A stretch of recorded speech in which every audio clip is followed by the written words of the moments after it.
Hello everyone, welcome to the positive approach academy. My name is Priyanka. English की class है आपकी paper one के लिए, एचपीपीएससी पेपर वन के लिए। तो लास्ट क्लास में हमने टेंस डिस्कस किए थे, जिसमें मैंने आपको कहा था कि पार्ट टू भी हम लेकर आएंगे, जिसमें और ज़्यादा एमसीक्यू प्रैक्टिस हम करेंगे। लास्ट क्लास में आपको याद होगा, मैंने रूल चार्ट आपको करवाया था। आई होप आपने ये अच्छे से याद कर लिया होगा, क्योंकि अगर ये याद नहीं होगा तो मैक्सिमम टेंस के क्वेश्चन आपके गलत होने के चांसेस ज़्यादा है। पहले तो ये रूल चार्ट अच्छे से याद कर लेना। डायरेक्ट क्वेश्चन पे आऊंगी, क्योंकि पहले भी हम इसको डिस्कस कर चुके हैं। रूल चार्ट और बेसिक जो रूल्स थे एक्स्ट्रा, वो मैंने आपको करवा दिए हैं पिछली क्लास में। देखते हैं आज की क्लास में आप कितना स्कोर करते हैं। आप भी बताइएगा अपना स्कोर, आउट ऑफ 15 जितने भी क्वेश्चन हमने लिए हैं उनमें से आपको कितना स्कोर मिला है। ठीक है, और जिनको आंसर आते हैं साथ के साथ करते भी चलिएगा, आपकी भी प्रैक्टिस अच्छे से हो जाएगी। पहला क्वेश्चन है आपका सेंटेंस इंप्रूवमेंट का। The presentation has ended 10 minute ago, so the audience is leaving the hall. तो यहाँ पे इम्प्रूवमेंट करनी है आपने। Has been ending 10 minute ago, ended 10 minute ago, has had ended 10 minute ago, या नो इम्प्रूवमेंट। क्या करना है आपने? सबसे पहले तो यहाँ पे हिंट पहचाननी है कि आपको कहाँ से पता चलेगा कि कहाँ गड़बड़ है। तो वो यहाँ पे लगा है अगो। और लास्ट क्लास में मैंने आपको बताया भी था कि जहाँ पे पास्ट का डेफिनेट टाइम बताया गया हो, पास्ट का डेफिनेट टाइम बताया गया हो, निश्चित समय, तो वहां पे हमेशा कौन सा टेंस यूज होता है? बताओ, कौन सा टेंस होता है वहां पे यूज? हमेशा सिंपल पास्ट टेंस यूज होता है। Simple past tense. कौन सी फॉर्म लगती है सिंपल पास्ट टेंस में? वर्ब की सेकंड फॉर्म। ये रूल याद रख लो भाई, ऐसे ही क्वेश्चन आते हैं एग्जाम में। तो क्या होना चाहिए आंसर इसका? Has ended. हैज एंडेड की जगह क्या होगा? सिंपल एंडेड होगा। ये वाला ऑप्शन भी नहीं, हैड भी नहीं, नो इम्प्रूवमेंट भी नहीं। Option two, the presentation ended 10 minutes ago। ठीक है, so the audience is living the hall. आपको क्या याद रखना है कि जब भी पास्ट का डेफिनेट टाइम दिया गया हो, पास्ट में डेफिनेट टाइम दिया गया हो, तो आपने क्या यूज करना है वहां पे? सिंपल पास्ट टेंस यूज करना है। कौन सा टेंस यूज करना है? Simple past tense. चलिए, next question, second question number second है आपका। By next Friday the curriculum designers dash the entire syllabus for the practice batch. सबसे पहले तो क्वेश्चन ध्यान से पढ़ लेना, एक बार फिर से रीड करो आराम से। By next Friday the curriculum designer dash the entire syllabus for the practice batch. Will finish, will have finished या फिनिश। सबसे पहले क्या है? टेंस पहचानना है पिछली क्लास के रूल याद आपको? सबसे पहला काम होता है टेंस पहचानना। तो बाय नेक्स्ट फ्राइडे, अब यहाँ पे टेंस तो नहीं हम पहचान पा रहे हैं, क्योंकि वही तो पूछा गया है। तो अब यहाँ पे हिंट देखनी पड़ेगी। ठीक है, हिंट क्या है? By next Friday.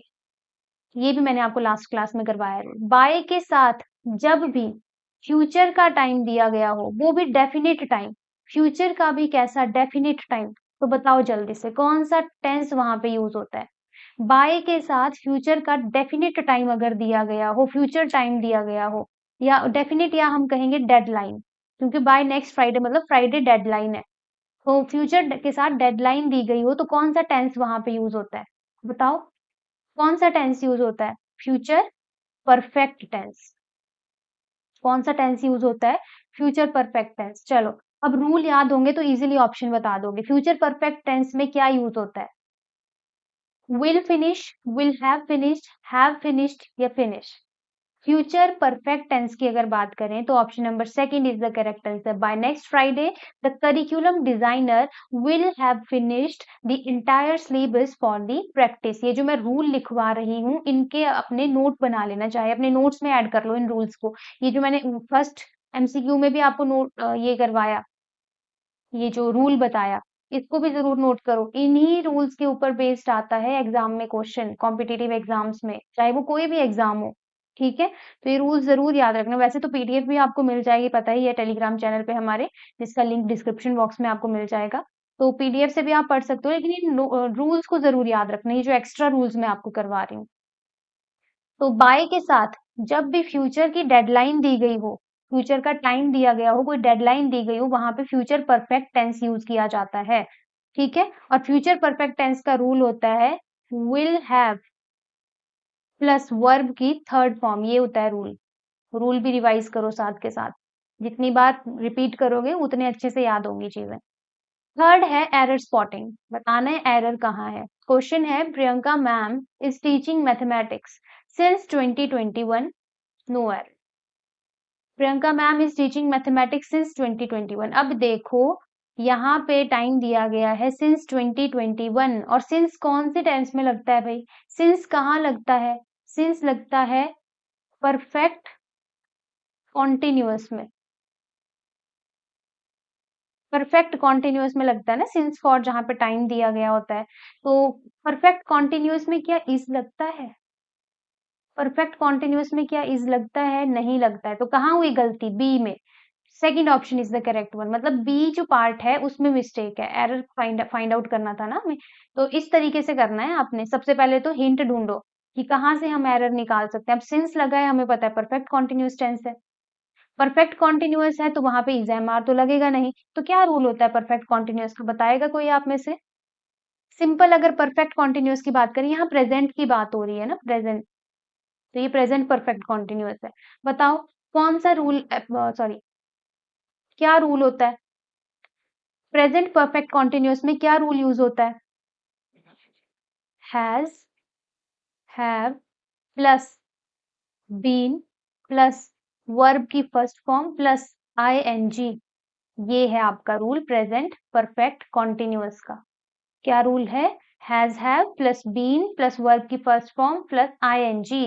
तो यहाँ क्या होना था? Priyanka ma'am has been teaching mathematics since 2021। क्या होना था यहाँ पे? Has been teaching mathematics since 2021। Clear हो रही हैं चीजें? बिल्कुल इजी है। रूल याद रखो, बाकी जो ट्रिक्स मैं साथ के साथ बताती जा रही हूँ, जो एक्स्ट्रा रूल, उनको याद रखो। एक भी क्वेश्चन गलत नहीं होगा टेंस का, ठीक है? नेक्स्ट है sentence improvement again. My family lives in this city for 6 years before moving to the regional capital. My family lives in this city for 6 years before moving to the regional capital। कहाँ पे है? देखो, is living in this city for 6 years, had been living in this city for 6 years, have lived in this city for 6 years, no improvement। For 6 years, किसी ने पकड़ा ये चीज? पता चल रहा है? फॉर 6 years क्या होना चाहिए था इसके साथ? कौन सी ऑप्शन होगी करेक्ट? सोचो, आप भी सोचो, आप ही आंसर करोगे इसका, बताओ क्या होगा correct answer? For 6 year, past की बात हो रही है, ठीक है? तो यहाँ पे कौन सा टेंस लगेगा? फॉर है, मतलब परफेक्ट कॉन्टिन्यूअस, लेकिन कौन सा? पास्ट। पास्ट परफेक्ट कॉन्टिन्यूअस की अगर बात करें तो क्या रूल होता है भाई? कौन सा ऑप्शन होगा correct? Option second. My family had been living in this city for 6 years before moving to the regional capital. ठीक है? क्वेश्चन नंबर 4 क्लियर है सभी को? ऑप्शन सेकंड क्यों हुआ? नेक्स्ट क्वेश्चन पे आइए। Again sentence improvement. The new online course started after the technical team configured the OBS streaming setup। ध्यान से पढ़ो। The new online course started, एक चीज हो गई। After the technical team configured the OBS streaming setup, दो past है। कौन सा रूल लगेगा? Past of past. क्या कहता है पास्ट ऑफ पास्ट रूल? दो एक्शन होते हैं इसमें, एक्शन 1, एक्शन 2। एक्शन 1 को लिखा जाता है पास्ट परफेक्ट में, और एक्शन 2 को लिखा जाता है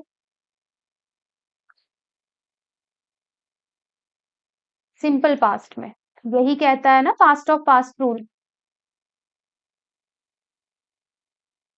ठीक है? पास्ट परफेक्ट का मतलब है हैड का यूज करना है प्लस वर्ब की थर्ड फॉर्म। सिंपल पास्ट का मतलब है वर्ब की सेकंड फॉर्म का यूज करना है। रूल याद होने चाहिए भाई, रूल याद नहीं होंगे नहीं कर पाओगे, ठीक है? पास्ट ऑफ पास्ट रूल क्या कहता है? अब ये पता करो कि यहाँ पे फर्स्ट एक्शन कौन है, सेकंड एक्शन कौन है। New online course started, start वो कब हुआ? जब टेक्निकल टीम ने क्या किया? ओबीएस स्ट्रीमिंग सेटअप कॉन्फ़िगर कर लिया। मतलब न्यू ऑनलाइन कोर्स बाद में स्टार्ट हुआ है। तो ये तो बिल्कुल ठीक है, स्टार्टेड वर्ब की सेकंड फॉर्म, मतलब यहाँ गड़बड़ है। After the technical team configured, यहाँ पे भी इन्होंने सेकंड फॉर्म लगा दिया, जबकि यहाँ पे होना था हैड कन्फिगर्ड। क्या होना था यहाँ पे? Had configured the OBS streaming setup. Clear है पास्ट ऑफ पास्ट रूल? सी में एरर, सी में एरर, ऑप्शन थर्ड। क्लियर हुआ? Next, the candidate reached the examination center after the gates closed, had closed, have closed, were closed, same scenario। बताओ क्या answer होगा?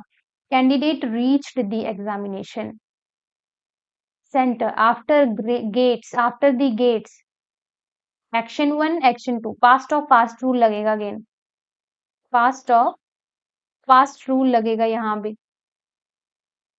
क्या होगा? Simple past हो गया, अब पास्ट परफेक्ट ढूंढो, क्या कौन सी ऑप्शन होगी करेक्ट? आपको भी आंसर करना पड़ेगा, बताइए जल्दी। सभी एस्पिरेंट आंसर करेंगे, जो बाद में भी देखेंगे वीडियो वो भी साथ के साथ आंसर करते चलना, ठीक है? तो बताइए पास्ट ऑफ पास्ट रूल क्या कहता है? पास्ट परफेक्ट में जाएगी बात। Had close the gates had closed. Next question, when the invigilator entered the exam hall, the student stood up. When the invigilator entered the exam hall, the student stood up. जैसे ही invigilator आए, students खड़े हो गए। Continuity में चला है यहाँ पे सब कुछ। साइमल्टेनियस एक्शन बोलते हैं, मतलब एक साथ चला है। जैसे क्लास में टीचर आया, सारे स्टूडेंट्स खड़े हो गए, इसको बोलते हैं साइमल्टेनियस एक्शन, एक के बाद एक एक्शन, लगातार। साइमल्टेनियस एक्शन बोलते हैं, तुरंत एक साथ जो एक्शन होते हैं। इनका रहता है कि इनको जो है सिंपल पास्ट टेंस में लिखा जाता है। रूल नंबर नेक्स्ट हमारा सिंपल पास्ट टेंस में ही लिखा जाएगा, दोनों भागों को। Both the parts will be written in simple past tense. Invigilator entered the exam hall, V2। The students stood up, ये भी V2। कोई एरर लग रहा है? फिर नहीं है कोई error, no error, option D, no error. जब भी कोई साइमल्टेनियस एक्शन होगा, सिंपल पास्ट में ही लिखना है दोनों चीजों को। दो एक्शन है ना यहाँ पे भी, इन्विजिलेटर आया, स्टूडेंट खड़े हो गए। साइमल्टेनियस एक्शन के केस में सिंपल पास्ट टेंस यूज करना है, मतलब वर्ब की सेकंड फॉर्म V2 यूज करनी है। नेक्स्ट है, I am knowing the exact rules of English pedagogy very well. I am knowing the exact rule of English pedagogy very well, मतलब इसमें भी आपको करेक्शन बतानी है। क्या करेक्शन करोगे? I know the exact rule, I have been knowing the exact rule, I am known the exact rules, no improvement. चलो यहाँ पे भी एक नया रूल देख लो, स्टैटिक वर्ब्स। यहाँ पे हो रही है स्टैटिक वर्ब्स की बात। स्टैटिक वर्ब्स क्या होती हैं? सबसे पहले ये पता, स्टैटिक नहीं स्टैटिक, सॉरी, स्टैटिक वर्ब्स क्या होती हैं? स्टेटिव वर्ब्स कह लो। स्टेटिव वर्ब्स कैसी वर्ब्स होती हैं? स्टेटिव वर्ब्स होती हैं जो मतलब कोई चीज शो कर रही है, दर्शा रही है कुछ आपको, अवस्था, ठीक है, कोई चीज, कोई सिचुएशन आपको बता रही है, तो इनके साथ कभी भी आईएनजी नहीं लगता है। स्टेटिव वर्ब्स के साथ कभी भी आईएनजी नहीं लगता है। जैसे स्टेटिव वर्ब्स में नो एक स्टेटिव वर्ब है, own, this is also a stative verb. Own, own हो गया, बिलोंग हो गया, ये सब कुछ स्टेटिव वर्ब है जो मैक्सिमम टाइम पूछी जाती है, तो इनको डायरेक्ट याद कर लो। अंडरस्टैंड हो गया, लेकिन हाँ कब? जब ये कुछ चीज बता रही हूँ, दर्शा रही हूँ किसी सिचुएशन को, तभी, ऐसे नहीं। अंडरस्टैंड हो गया, ओन हो गया, बिलोंग हो गया, लव हो गया, ये सारी आपकी क्या है? स्टेटिव वर्ब्स है। ये सारी की सारी क्या है? स्टेटिव वर्ब्स है। इनके साथ कभी भी आईएनजी नहीं लगाना है, ठीक है? तो इसमें क्या होगा? आई एम नोइंग नहीं होगा, तो क्या होना चाहिए? I know the exact rules of English pedagogy very well, ठीक है? Option 1 is the correct one. Next है, the educator is owing a professional Sony PXW camera, no error. Again यहाँ पे देखो, ओन, आईएनजी लगा दिया इन्होंने, दिस इज रॉन्ग। यहाँ पे क्या होना था? Educator own a professional Sony PXW camera, तो कहाँ है एरर? बी में, सेकंड ऑप्शन। सेम रूल रहेगा और ओन के साथ ओन लग जाएगा, एडुकेटर है ना, सिंगुलर है, दैट्स व्हाई। नेक्स्ट क्वेश्चन है, if you will practise 500 MCQs daily you will definitely clear the CTET examination. ध्यान से पढ़ो इसको। If you will practise 500 MCQs daily you will definitely clear the CTET examination. क्या होगा इसका आंसर? Will be practising 500 MCQ daily, practise 500 MCQ daily, practise 500 MCQ daily, no improvement daily. बताइए कहाँ है गड़बड़, क्या लिखना है इसमें, कौन सी ऑप्शन करोगे आप? चलिए बताओ जल्दी से। सबसे पहले क्या ढूंढो? हिंट, इफ लगा है। कंडीशनल सेंटेंस जब भी आए, ये भी मैंने लास्ट क्लास में करवाया आपको। कंडीशनल सेंटेंस इफ, व्हेन, इस तरह के कोई भी आए, कंडीशनल, एज, सून एज, ये क्या है? कंडीशनल है, ये कंडीशन शो करते हैं। तो इनके केस में क्या करना होता है बताओ? हमेशा सिंपल प्रेजेंट टेंस में ही लिखना है। कंडीशनल कंडीशनल सेंटेंसेस को सिंपल प्रेजेंट टेंस में ही आपने लिखना है, मतलब वर्ब की फर्स्ट फॉर्म ही यूज करनी है। तो इफ यू विल प्रैक्टिस ऐसा कुछ नहीं होगा। If you practice 500 MCQ daily, option 2 is the correct answer. क्या आंसर होगा इसका? If you practice 500 MCQ daily you will definitely clear the CTET examination. ठीक है, और ये भी याद रखना कि इफ वाले के साथ ही होगा फिर वो, ये यू विल वाला नहीं लग जाना है काउंट करने की, यहाँ भी आपने विल नहीं लगाना है, यहाँ पे भी सिंपली V1 यूज करिए। जहाँ पे इफ वाला सेंटेंस है सिर्फ वहीं तक है ये रूल।